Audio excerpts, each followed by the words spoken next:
Good afternoon, and welcome to the City Club of Cleveland. My name is Joe Simperman. I'm a City of Cleveland councilperson for Ward 3 and the incoming president of Global Cleveland, and a proud City Club member. I'm pleased today for all of us to introduce and welcome today's speaker, the Assistant Secretary of State for the Bureau of Population, Refugees, and Migration, Ms. Ann C. Richard. The United States is considered one of the world's top resettlement countries for refugees.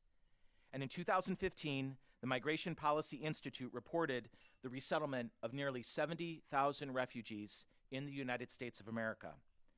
Locally, our county has been a proud participant with resettling nearly 3,500 refugees since 2010, including its very first Syrian refugee family just last year in September of 2015. But this represents just a fraction of the number of individuals currently seeking to come here. According to the Office of the United Nations High Commissioner for Refugees, nearly 60 million people, 60 million, were considered refugees in 2014. And nearly all of them are fleeing ongoing conflicts in the Middle East, Sub-Saharan Africa, Myanmar, and Central America. It is the highest level of refugees in the world since World War II. The recent vast migration of refugees has strained several European countries. And while Germany has opened its borders to refugees, nations like Sweden estimates rejecting 80,000 asylum seekers in 2016. Denmark recently approved legislation allowing immigration authorities to seize people's valuables worth more than $1,400. The United States and our political leaders are also deeply divided in this issue, but not in the city of Cleveland. Some advocate for a humanitarian approach and encourage the admittance of people to come here, while others demand tighter borders and further restrictions, citing security issues in the wake of attacks in Paris and Lebanon. And meanwhile, Cleveland City Council unanimously passes legislation welcoming all from anywhere to our great city of Cleveland. It is in this context that Assistant Secretary Richard joins us today.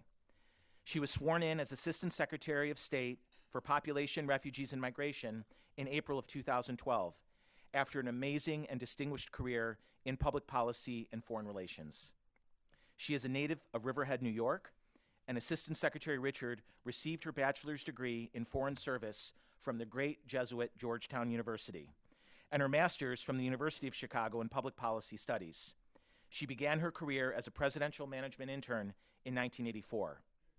More than any of this, Assistant Secretary Richard embodies the best what it is to be American and what is written in the scriptures: to give those who are hungry when they are hungry, to shelter those when they are in need of shelter, and to provide succor for those who need it. In the Hebrew tradition, she's known for doing something which is repairing the world, known as tikkun olam, and repairing the breach. And in the words of the Quran, she understands that it is important to be merciful above judgment and to give kindness and joy wherever she can.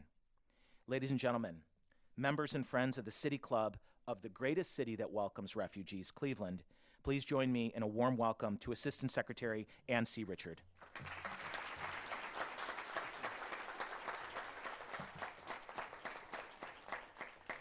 Thank you very much, Councilman. I would like to get you to introduce me everywhere I go from now on. I am delighted to be in Cleveland again. Special thanks to the City Club of Cleveland and the 14 agencies of the Refugee Services Collaborative of Greater Cleveland. And the more I learn about the Refugee Services Collaborative, the more I think this could really be a model for many other cities. So you have a lot to be proud of here in Cleveland.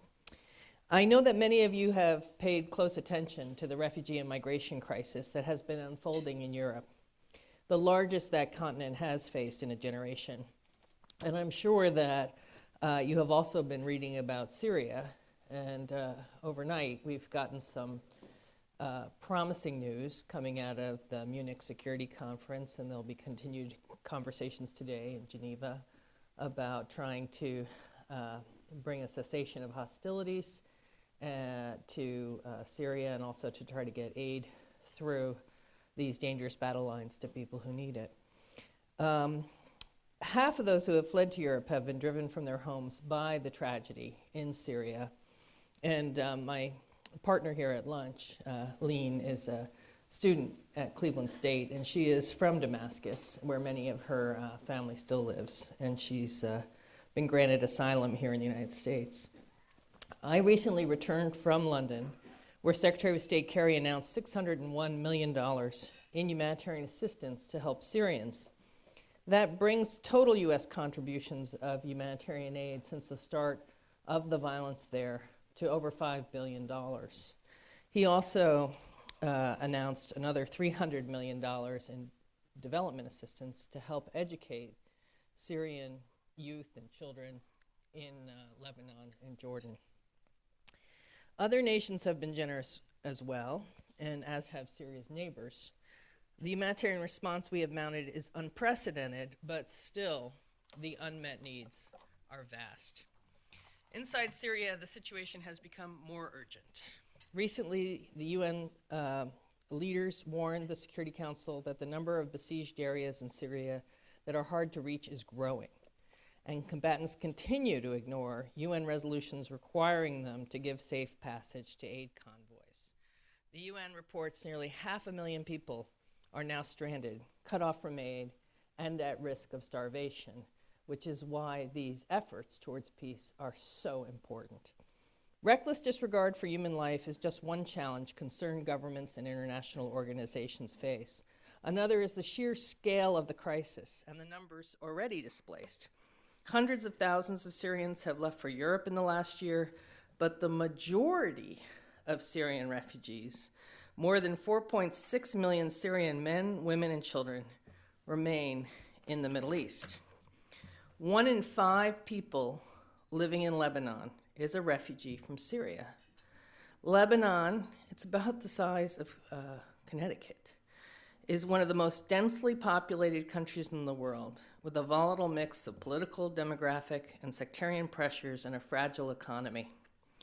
In Jordan, Syrians are the third wave of refugees to enter the country, after Palestinians and Iraqis. Nearly 80,000 Syrian refugees live in just one camp called Zatri, but the majority, 85%, live in cities and towns and rural communities, often in neighborhoods that were already poor, where water is scarce, social services are strained, hospitals are overcrowded, and schools do not have enough classrooms.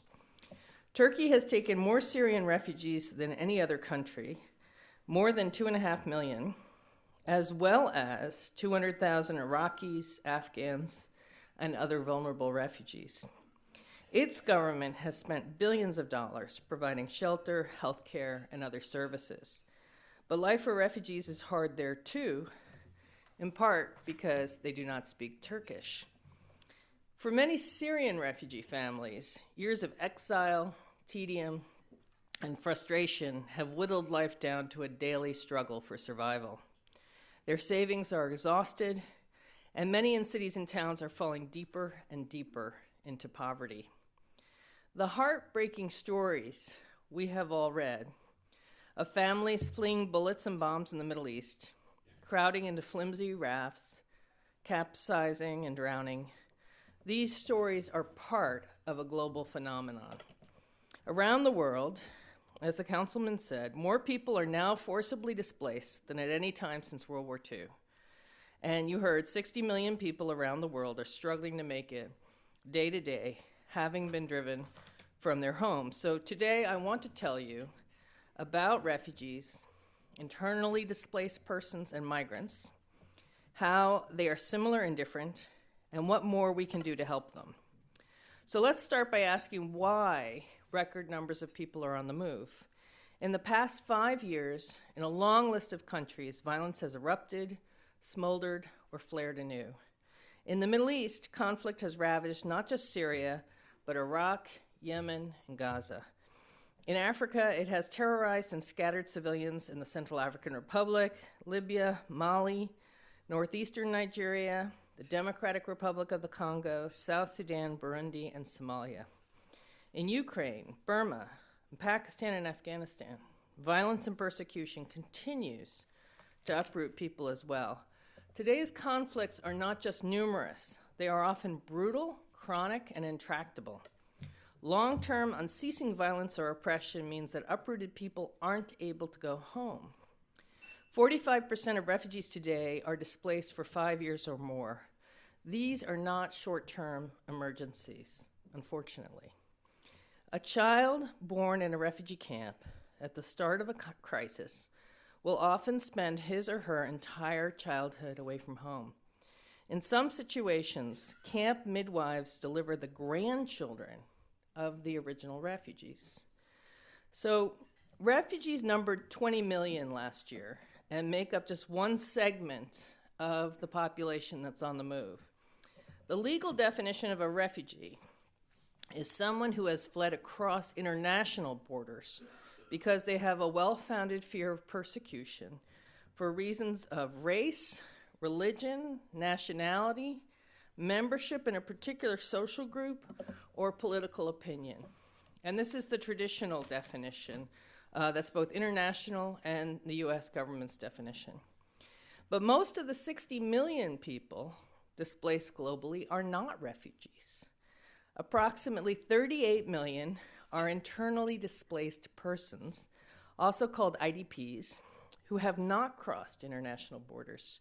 For instance, when the Islamic State, ISIL, or Daesh seized roughly a third of Iraq, more than 3 million people fled, not to neighboring countries, but to other parts of Iraq, especially the Kurdish areas in the northeast of the country.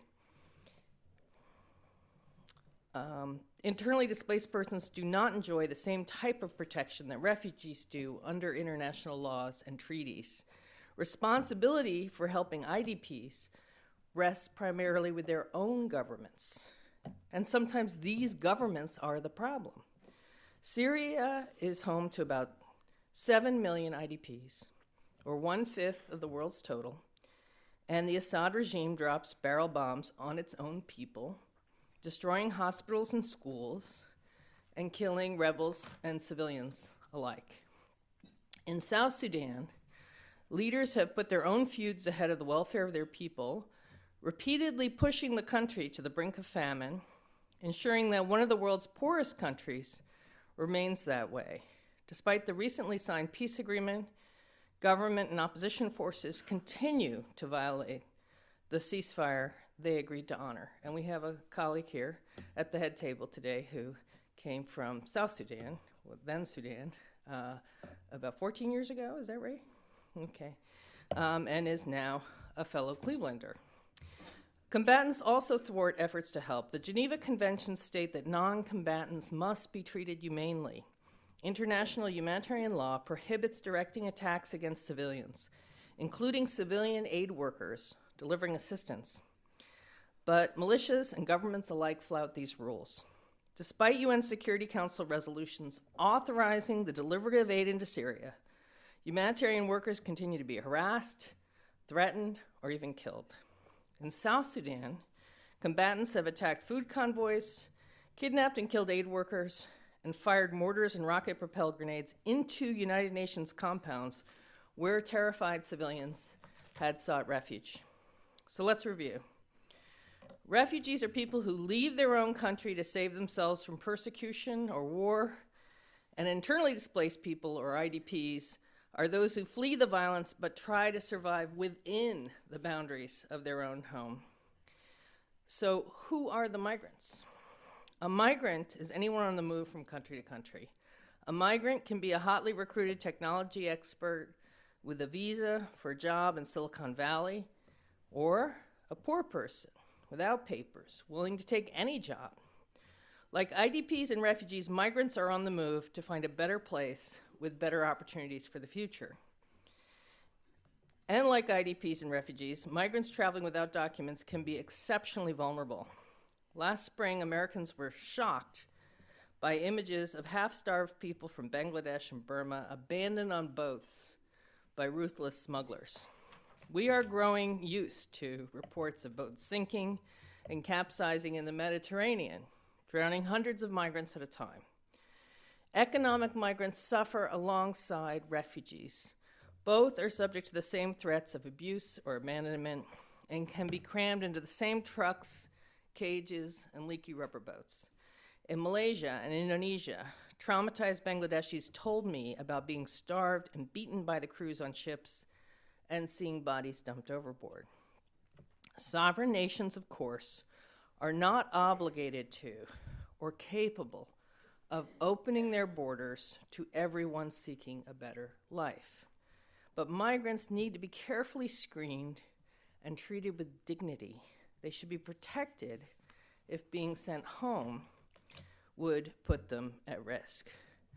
So now that I have thoroughly depressed you over this lovely dinner, let me talk a little bit about what the United States is doing. The United States is a world leader in contributing to humanitarian operations around the world, chiefly by working with the top UN and other international organizations in this field. My bureau funds the UN Refugee Agency, or UNHCR, the International Committee of the Red Cross, the International Organization for Migration, and others. The Agency for International Development funds the World Food Program.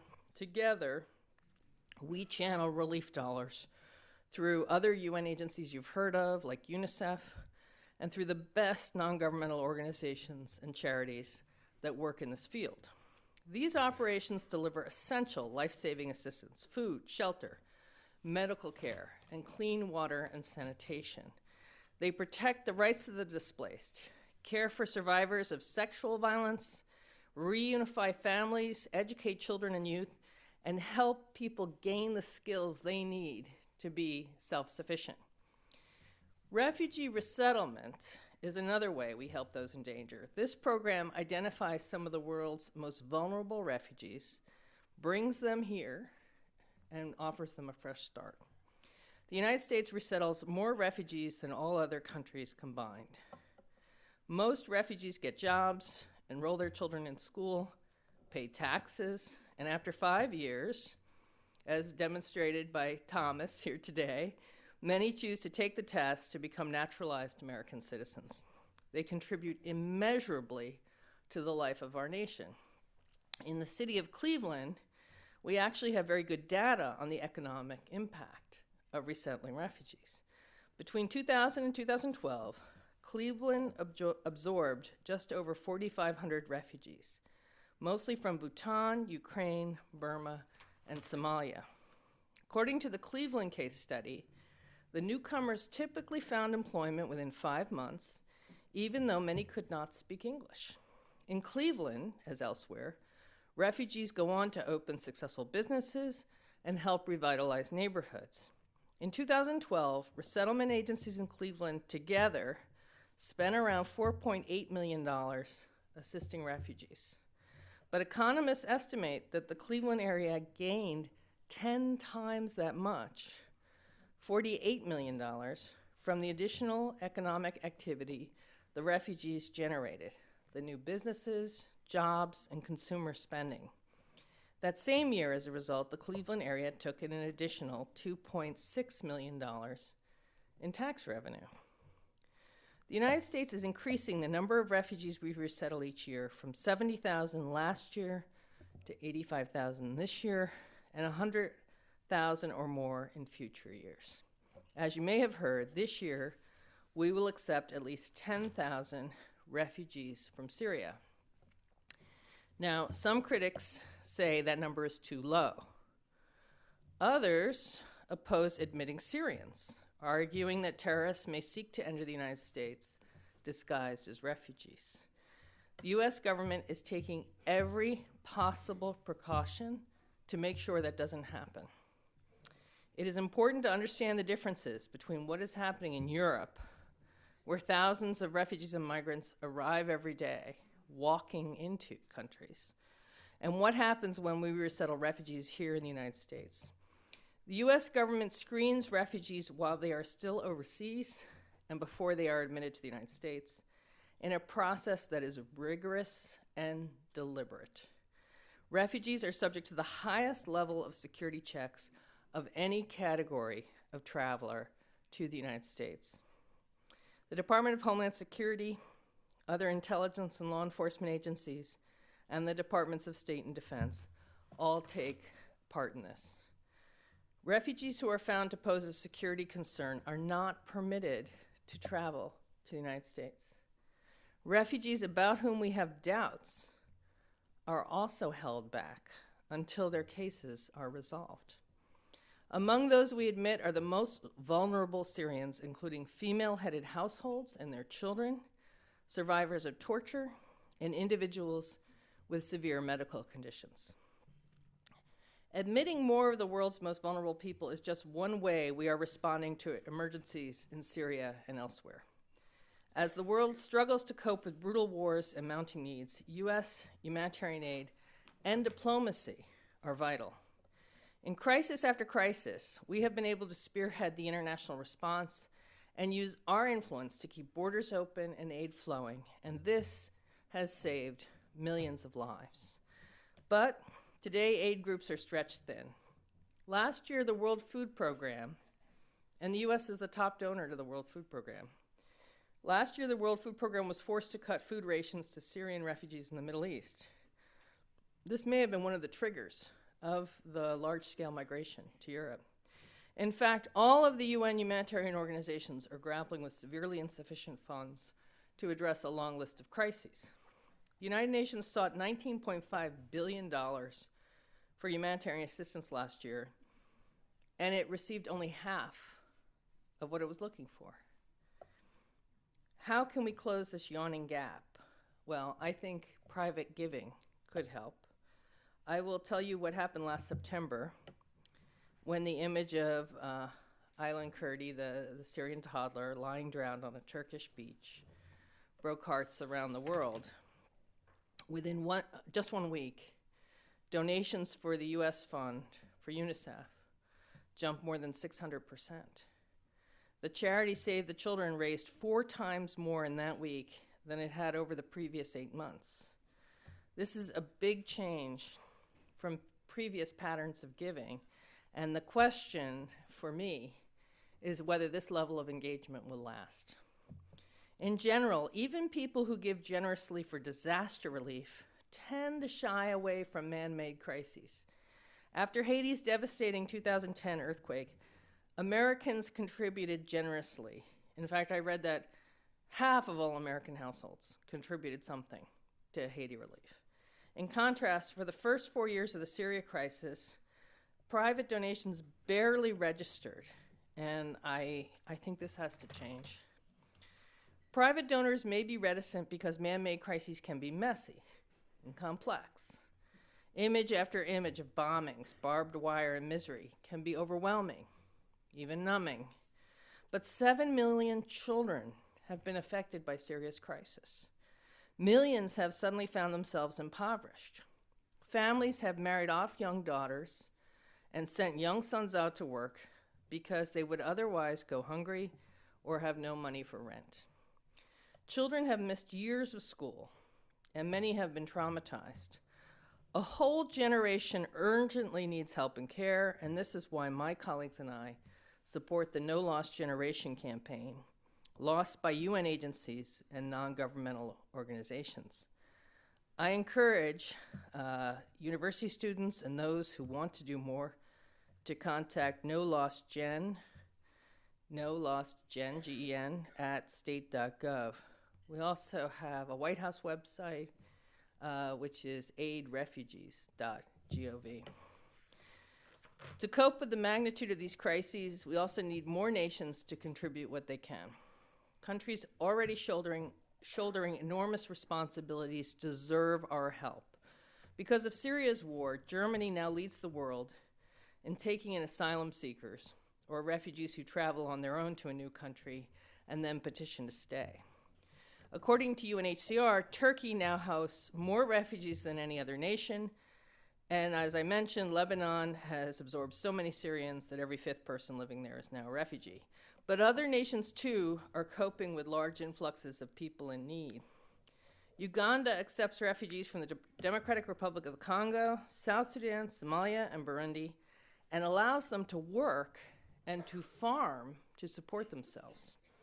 Ethiopia hosts refugees from Eritrea in the north, Sudan and South Sudan in the west, and Somalia in the south. 2 years ago, I traveled to Burkina Faso, and I was amazed because the people of Burkinabe, had not only opened their borders to refugees from Mali, They had let them bring their cattle and other animals and shared their pasture lands. So I felt that there was a first time for everything, and that this was my first time meeting refugee animals. But this was incredibly generous. The same handful of nations that always provides financial backing for aid operations is doing it now. In addition to the United States, these traditional donors include Western European governments, Canada, Japan, Australia, New Zealand, and more recently, Korea. At critical junctures in the past few years, the Saudis, Kuwaitis, and Emiratis have given hundreds of millions of dollars to help cope with the emergencies in Syria, Iraq, and Yemen. But donations from the Gulf countries have not always flowed through United Nations agencies and tend to come as one-off unique contributions. I would like to see those countries become regular annual donors and contribute through the top-notch aid agencies. This can ensure funding is not wasted and is well allocated and coordinated. We also would like to see some of the world's other economic and politically powerful nations like Russia, India, and China more engaged on humanitarian issues. In addition to rallying more donors, we are adapting to changing needs and new technology to making humanitarian aid more efficient. You wouldn't necessarily know this, since it's easiest for journalists to photograph refugees in camps, but the majority of the refugees today actually live in cities and towns. Instead of handouts, they may need to be handed an ATM card, or better yet, a work permit. Instead of a one-size-fits-all approach, vulnerable groups such as women and children, the elderly, and the disabled need aid tailored for them. Relief and development experts need to collaborate to help countries like Lebanon, Jordan, Chad, Niger, that have taken in huge numbers of refugees despite their fragile economies. Development agencies can build more classrooms, hospital wards, and water systems so that societies hosting refugees do not suffer for having done the right thing. The Syria Pledging Conference I just attended in London is just the first in a series of high-profile meetings and summits this year that will offer a once-in-a-generation opportunity to make real progress in modernizing the humanitarian system so that it can meet today's challenges. In May, world leaders will gather for a World Humanitarian Summit, and they will convene again in September at the annual United Nations General Assembly. In New York, Secretary General Ban Ki-moon will convene a major event on refugees and migrants, and President Obama will host a summit of nations that agree to make significant new commitments to aid refugees. As we look towards the President's Summit, the United States will be seeking a 30% increase in global humanitarian funding and commitments from at least 10 new nations to contribute regularly to new appeals. The United States will also be asking the international community to double the number of refugees offered safety, either through resettlement or through other legal ways to live, work, or study abroad. And we will seek to help nations that are hosting refugees to get 1 million more refugee children into school and 1 million more adults the right to hold jobs legally while living in exile. So today, the world is paying attention. A grim procession of wars and abuses and the crisis reaching Europe have thrust refugees into the spotlight. From ordinary citizens who offer sandwiches to new arrivals, to European leaders, to the President of the United States, people recognize that much more must be done. Humanitarians cannot end the world's suffering as long as savagery and persecution continues. Our government must stay vigilant and engaged and take whatever action we can to stop ethnic, religious, and political rivalries from exploding into violence. We must do what we can to prevent life from being so bleak that risking death to escape seems preferable. We must also see refugees and others cast adrift by conflict for what they are, people not that different from us, who want to work and take charge of their own destinies. She is determined to survive. They are determined to make a better life for their children. Their courage and insistence on leading peaceful, dignified lives are a powerful rebuke to the bigotry and brutality that has chased so many people from their homes. Despite borders and barriers, despite our different circumstances, our fates are linked, and their fight should not only be theirs, but our own. Thank you very much.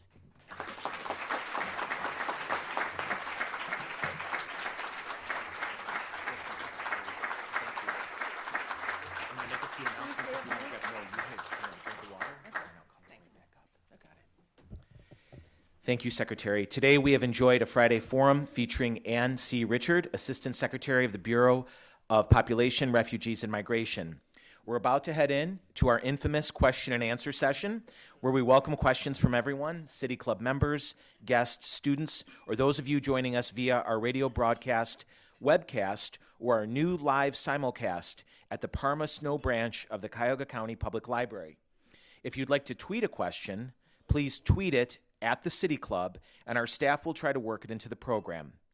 Multiple media production is provided by our primary media partner, 90.3 WCPN, WVIZ PBS, and WCLV Classical 104.9 IdeaStream. Our partnership with IdeaStream is generously funded by Cleveland State University, Robert Conrad, and the Payne Fund with generous support from the Raskin Family Fund at PNC. Please be sure to join us Wednesday, February the 17th, as we host a panel discussion on the implications for a new policy for Cuba. For more information about our upcoming and past forums, please visit us online at cityclub.org. Our community partners for today's forum are Global Cleveland and the Refugee Services Collaborative of Greater Cleveland. We thank you both for your support. Additionally, we welcome guests at tables hosted by Catholic Charities Migration and Refugee Services, International Services Center, and Rosner, Ortman, and Moss Partners, LLC.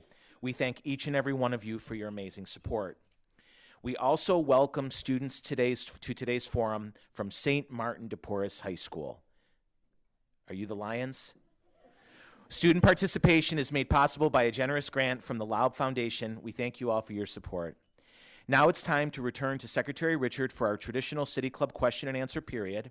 We want to encourage you to make sure your questions are brief and to the point, and in fact questions, meaning that they are questions and not statements. Holding the microphones today are Marketing and Outreach Fellow Faye Walker and Content Associate Teddy Eisenberg. May we please have the first question? Teddy. Secretary, would you come? Good afternoon. You addressed the national security issues regarding refugees coming to this country. How do you respond to those who want to basically close our borders because they don't feel that refugees, migrants, provide any economic benefit or are an economic detriment to our country? Well, on the economic issue, I would say look at Cleveland. And I guess it's the Cleveland Foundation that did the study that I referenced. And we don't have enough of those studies to make the case. But I think the facts do support refugees as economic engines. You would not find a more motivated workforce than among the companies that hire refugees. And so the refugees themselves speak the loudest on this, not by their voices, but by their performance.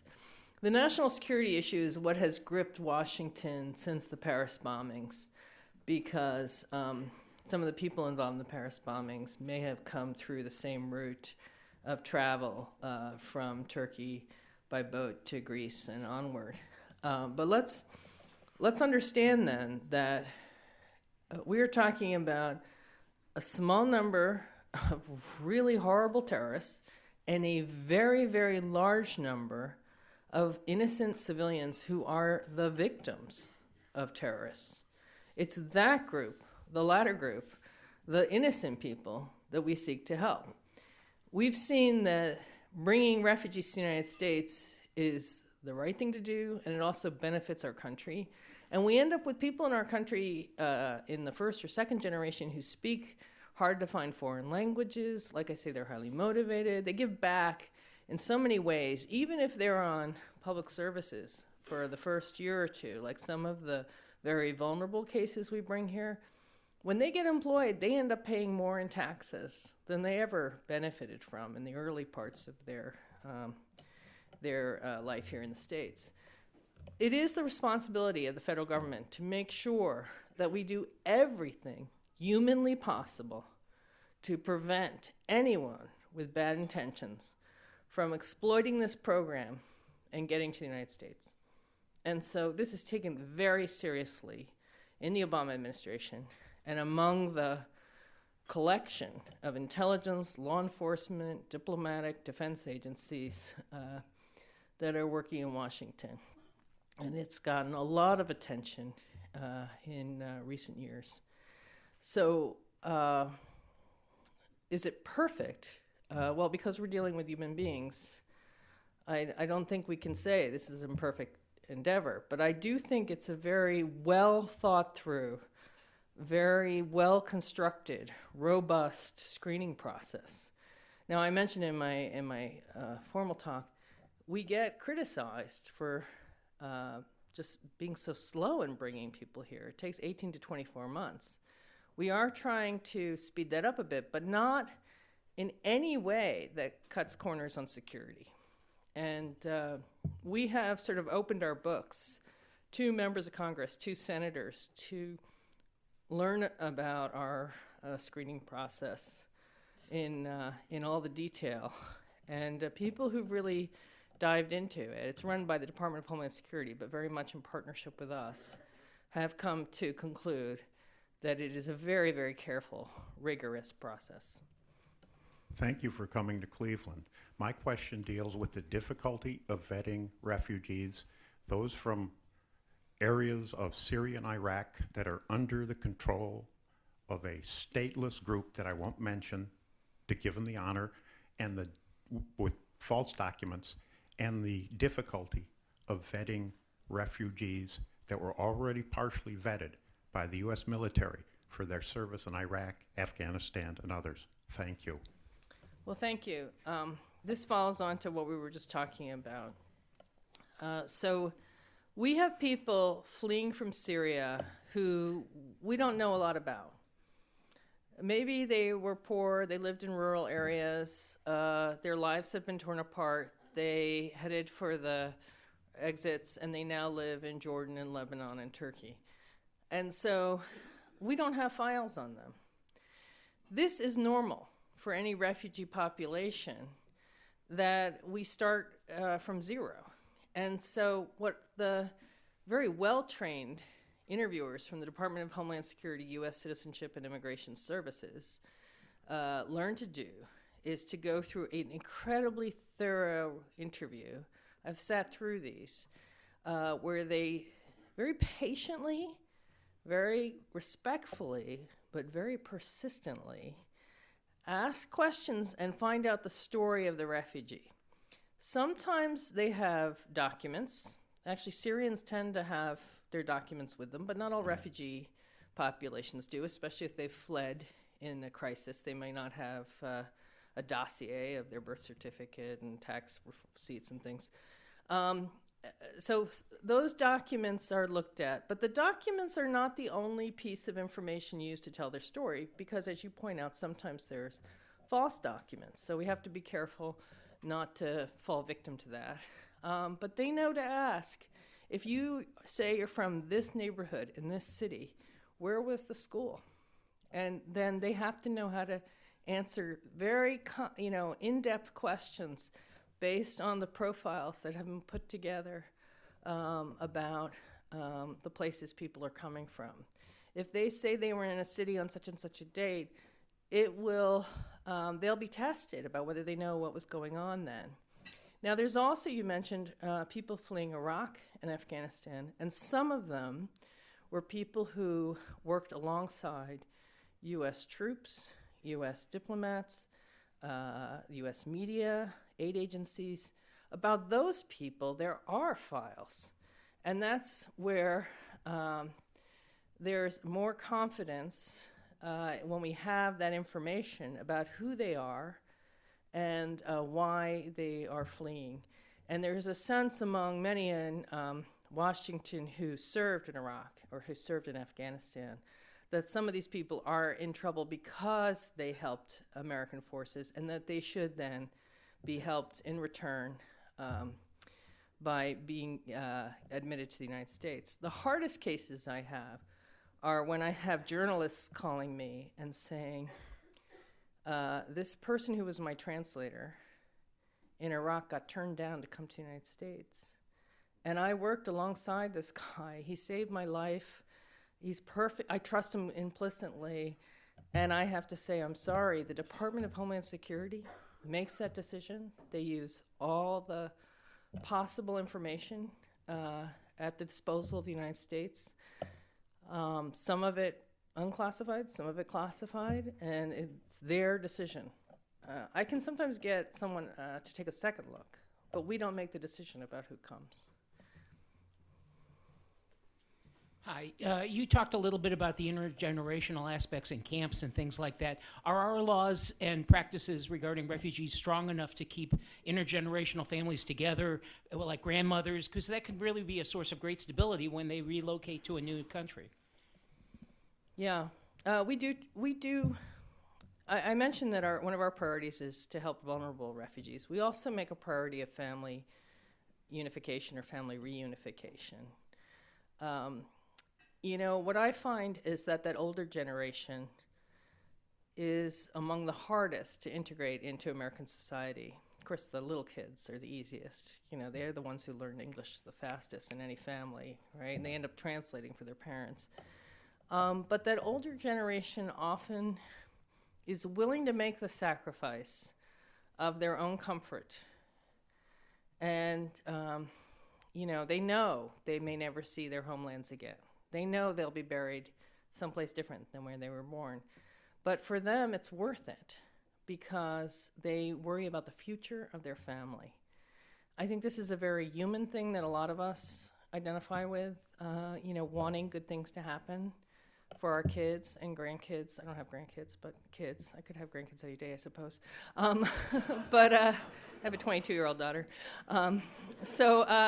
But we worry, you know, about the future of our families. We want the best for them. And a lot of these people live lives that are uncomfortable. You know, the classic example is it's winter out there today in Cleveland, and some people come from warm places. I'll never forget, one of the happiest group of refugees I ever saw were people in a courtyard of the International Organization for Migration in Addis Ababa, Ethiopia. They had all been told they were going to the Twin Cities of Minnesota. And they were out there. It wasn't broiling sun, but it was pleasant. I had no coat on. I had like a lightweight jacket. They were out there, the African sun, dressed in newly issued snowsuits. And these kids were standing there like gingerbread cookies, right? They didn't know how to move in them. And they were so happy because they were going to the airport to fly to the United States. So anyway, somewhere in there, I think I answered your question. Great to see you, Honorable Assistant Secretary, and welcome to Cleveland. My name is George Kusa. I represent the International Community Council and the Intercultural Network, also with Margaret Wagan Associates law firm. I'm from Syria originally, and now you took me back to Aleppo and Raqqa, and I was in college in Syria, in Aleppo. Very emotional. Again, my main question is, what's your take on enforcing a no-fly zone, which will help basically, held by Turkey and other countries, the suffering of the refugees, first of all, and then to put a final solution to this terrible crisis in Syria. So I'd like to hear from that. The most hopeful thing I can tell you is that I work for someone who is determined to keep trying to bring peace to Syria, despite the difficulties of doing so. I have to admire Secretary of State John Kerry, because he does not give up. He is incredibly energetic. I complain about traveling too much. He never complains. He gets on the plane. He keeps going. It puts me to shame. It's very tough to work for someone like that, who seems indefatigable when he's somewhat older than I am. So that's the good news. I mean, the bad news is that these are really tough situations. For years now, people have suggested safe zones or no-fly zones, In order for that to work, you have to have militaries prepared to protect those. We don't want to set up a so-called safe zone and tell displaced people, go there, it's safe inside Syria in that area, and then have them sitting ducks, have another situation like Srebrenica in the Balkans, and have them bombed. If we're going to encourage people to go to a zone like that, we need an international agreement that such a place would be safe. I think the best chance for peace happened yesterday, and I don't want to oversell it because I think these are really challenging situations. But if we can get the combatants to stop shooting at each other, if we can get the Russians to stop bombing, if we can get Assad to stop barrel bombing his own people and let the aid go through, maybe there can be a chance then for some talks that would start to knit together at least some parts of the country. I certainly hope so. Secretary Richard, thank you for your remarks. I'm wondering if you could talk about the recent NATO initiative to send ships to the Aegean and how this is going to help rather than hurt refugees. Well, it's a very timely question. This only came up this week. I haven't seen the original document that's being discussed inside NATO about what they have in mind. I did notice that a good piece of this was that they're talking about cracking down on smugglers. They're not talking about cracking down on migrants. Who are the innocent people.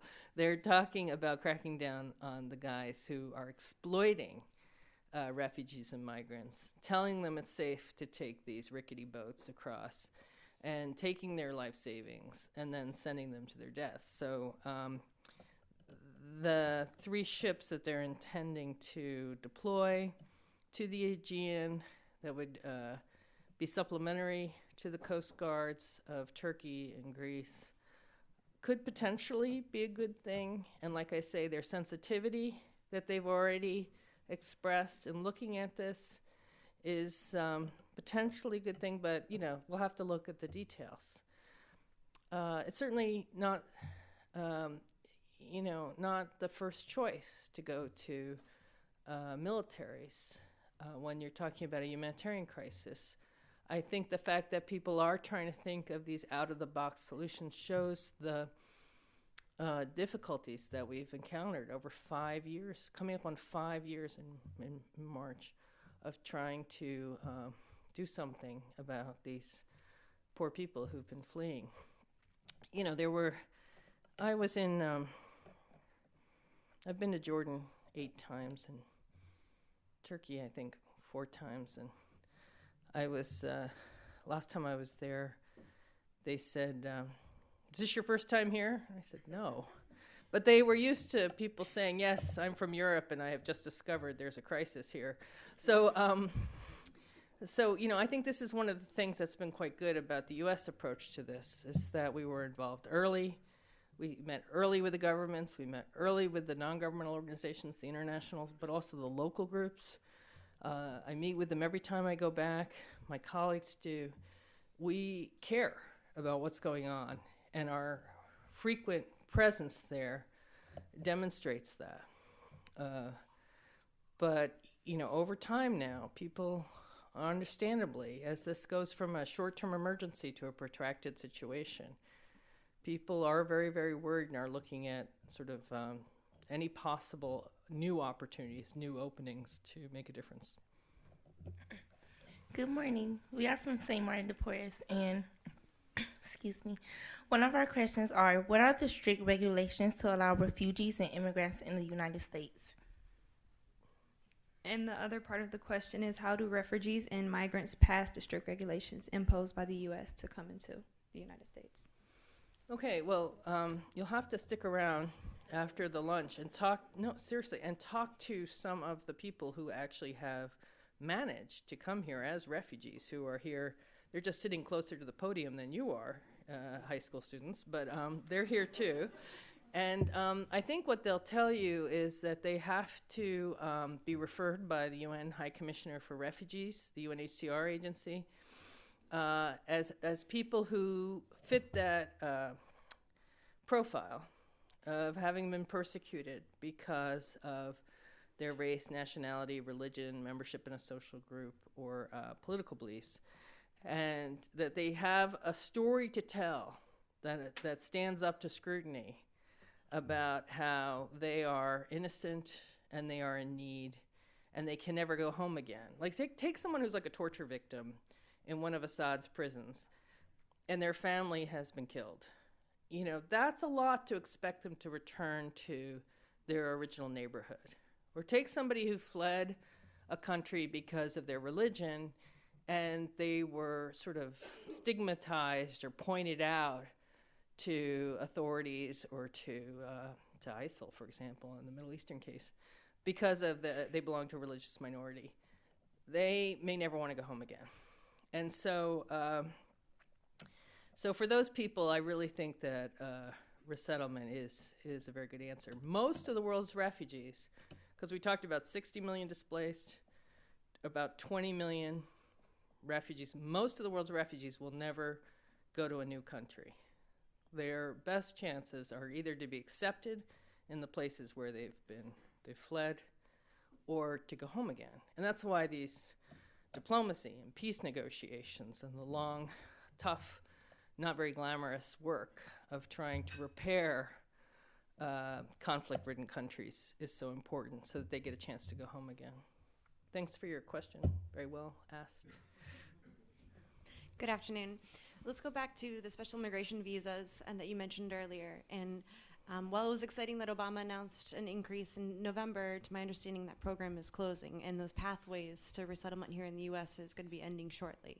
Can you talk a little bit about that decision and if there's going to be any other way that those individuals will be able to relocate to the U.S.? Well, that's an excellent question. And, you know, the refugee program does not stop even if we curtail special immigrant visas. Special immigrant visas for people who helped U.S. troops in foreign countries should come to an end sometime after the U.S. troops pull out. The underlying your question, though, is if troops are still in a country, then perhaps that should be relooked. And I think that's a perfectly fair point. Good afternoon. I was wondering if you could speak to the situation in Central America, those fleeing the violence coming up through Mexico. In fact, there was an article in today's paper, I think it was, or the New York Times, I should say, contrasting Cuban exiles coming in to the country, I think it was through Texas, and the treatment they have because they have status versus those folks fleeing the violence from Central America. And so. Thank you for your question. A year and a half ago, summer, we saw a spike in the number of unaccompanied children from the northern triangle of Central America, El Salvador, Guatemala, Honduras, walking into the United States, having taken very, very dangerous journeys to get here. The question was, what is going on and why are these children showing up here now? And the answer was they were fleeing criminality and gang warfare and narco-traffickers who had made their neighborhoods very, very dangerous for young people. And their families had decided the best thing for these kids was to send them north. And they knew that if kids reached the U.S., we would not send unaccompanied children back. We would try to locate their parents and try to unify the families. And many of them had a parent already in the United States who they were seeking to join. So one of the perplexing things about our refugee law is that it fits the Cuban case well, the traditional Cuban case. If you're a family that's fleeing communism and persecution from the Castro regime, you can be determined to be a refugee. If you're a teenager fleeing gang violence, are you a refugee? Are you an economic migrant? And this is really up to the immigration judges in the United States who are considering their cases for asylum. And we see that some, but not all of them, are being determined to be refugees and are being allowed into the country.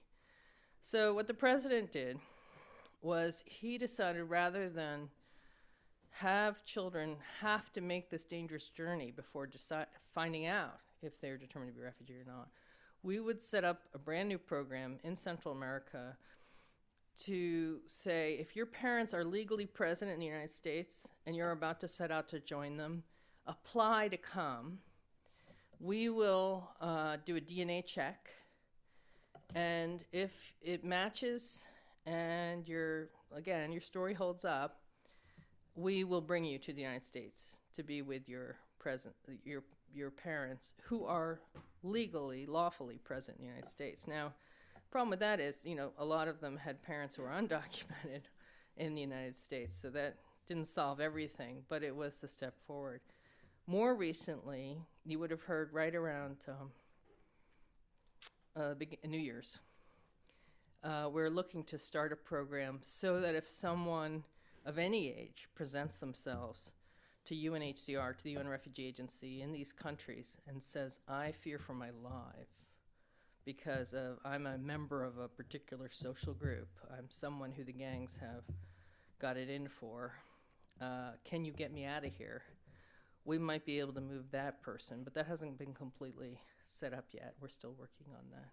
So these are the two programs I just described are partial solutions. The real solution to this issue is to stop the criminality in these countries, to have peaceful, stable governance and societies. That requires more than a program to bring people here. It requires assistance by the U.S. Agency for International Development and the State Department and others to try to work with those governments, because it's not the governments persecuting the people, it's these illegal gangs, to try to change what's happening there on the ground. Thank you. Thanks, everyone. Today at the City Club, we have been enjoying a Friday forum with Ann C. Richard, Assistant Secretary of the Bureau of Population, Refugees, and Migration. Thank you, Ms. Richard, for fighting for all of us. Thank you, ladies and gentlemen. This forum is now adjourned.